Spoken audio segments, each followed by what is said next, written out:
Is it killing our jobs? No, the use cases for AI-generated code are quite clear. First, it's meant to produce code that doesn't need further modification. Because it needs modification, you have to understand what is inside.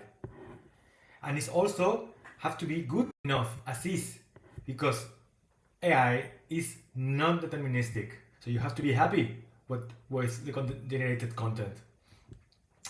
And this fits a very narrow use case in software engineering in the real world. It's not like those superficial Visio cursor videos you can find in YouTube, because developers in the real world need to nitpick and provide extensive context when interacting with LM models. It's everything about context, guys. And there are few already interesting examples where adding as much content as possible improves content generation. But even with these improvements, it will not cover 80% of the daily work in engineering. So let's be happy that we have finally a way to be a 10x developer much more productive rather than chasing unrealistic utopias.